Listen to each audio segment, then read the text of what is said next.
The film Walk of the West est tourné en 1958 par Gordon Douglas. Alors, titre français, titre français, on peut en rajouter un, mais il n'existe pas officiellement, puisque le film n'est jamais sorti en France. Il est passé dans la dernière séance il y a quelques décennies, mais il n'est jamais sorti en France. Pourquoi? Parce que la Fox avait beaucoup de films à sortir, et puis, vous savez, il y a toujours des mystères, pourquoi les films sortent, pourquoi ils ne sortent pas. Enfin, il aurait pu sortir, il n'est pas sorti. Est-ce qu'il a été jugé un peu trop violent à l'époque? Peut-être. Bon, le film, alors, on va un peu au film. Le film est réalisé par Gordon Douglas. Gordon Douglas, il y a plein de films dans notre collection notamment. Il y a Rio Conchos, on le sait très bien. C'est un des vétérans du cinéma hollywoodien. Il a commencé avec Laurel et Hardy notamment. Il a tourné de tout. Des westerns, des polars, des comédies, le meilleur comme le moins bon. On se souvient avec grand plaisir de Yellowstone Kelly, on se souvient naturellement de Rio Conchos. On préfère peut-être oublier le remake de Stagecoach, qui était évidemment beaucoup moins bien que le premier. Il y a Sylvia, qui est un très très curieux film, avec Carol Baker, un polar très très curieux. Il y a naturellement le détective, avec Frank Sinatra. Donc, il y a beaucoup, beaucoup de choses chez Gordon Douglas. Alors là, qu'est-ce que fait Gordon Douglas? Eh bien, il fait un remake. Il fait le remake du Carrefour de la Mort, de Kiss of Death, tourné en 1947 par Henry Hathaway. Il y a d'ailleurs eu un curieux moment où la Fox a décidé de tourner des remakes de films qui n'étaient pas du tout... Enfin, de faire des westerns à partir de films qui n'étaient pas du tout des westerns. C'est comme ça, par exemple, qu'Edward Mitrick tourne La Lance brisée. Qu'est-ce que c'est que La Lance brisée? C'est le remake de La Maison des étrangers de Joseph Almankiewicz, qui se passe dans le milieu de la banque avec une famille. Bon, voilà, là, alors dans La Lance brisée, c'est une famille aussi, pas le milieu de la banque, puisqu'on est en plein western. Là aussi, donc, on a complètement translaté, si on peut dire, l'action dans un cadre westernien. Et on suit, si vous vous souvenez bien du film de Henry Hathaway, Kiss of Death, on suit assez bien la trame, enfin, à partir du moment surtout où c'est même dans un autre genre. Alors, Kiss of Death, Carrefour de la mort, on s'en souvient parce que... Pourquoi est-ce qu'on s'en souvient? On s'en souvient parce qu'il y a Victor Mature, on s'en souvient surtout parce qu'il y a Richard Widmark dans le rôle de Tommy Udo. C'est le premier film de Widmark. C'est un rôle formidable. Il est fabuleux, Widmark, dès son premier rôle. Vous vous souvenez de son rire, de sa méchanceté. C'est vraiment un salaud. C'est lui qui balance dans l'escalier la vieille Margaret Wycherley. C'est un salaud. Alors là, le salaud, c'est Robert Evans. Alors Robert Evans, on peut un instant s'attacher à cette personnalité curieuse. Il a écrit un livre, The Kid Stays in the Picture. On en a fait un documentaire, The Kid Stays in the Picture. Et qui c'est ce Bob Evans?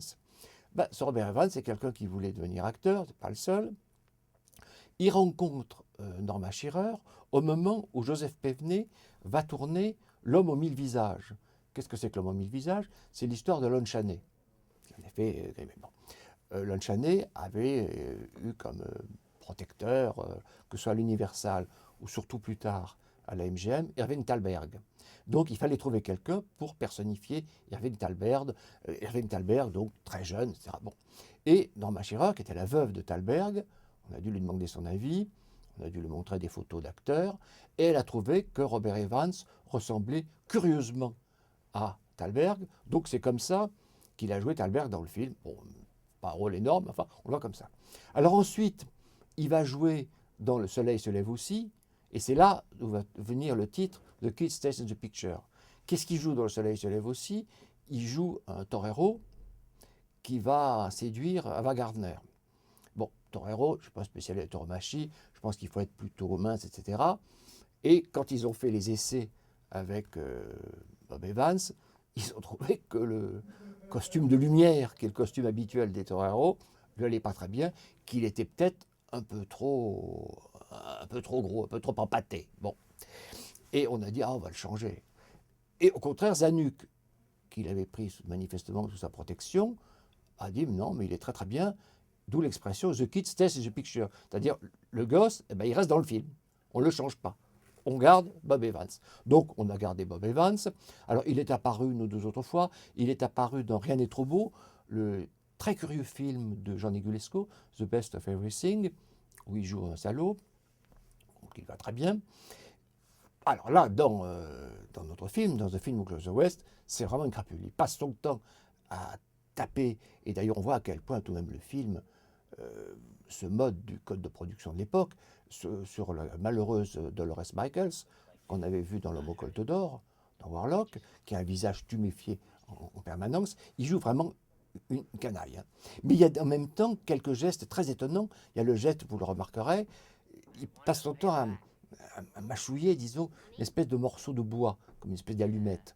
Et ça, dès qu'il y a une poutre qui traîne, il gratte la poutre, il tire un morceau de bois et il le mâchouille. Alors je ne sais pas d'où ça venait exactement. D'après mes souvenirs, il n'y a pas ça du tout dans le Carrefour de la mort. Donc est-ce que c'était rajouté dans le scénario? Est-ce que c'est lui qui a eu cette idée? Est-ce que c'est Gordon Douglas qui le lui a donné? Bon, en tout cas, donc Bob Evans joue le rôle de la crapule qu'interprétait Widmark dans Le Carrefour de la mort. Alors Bob Evans ensuite, bon, sa carrière d'acteur, on voit tout de même que c'est un acteur un peu limité, il ne peut pas tout jouer. Bon.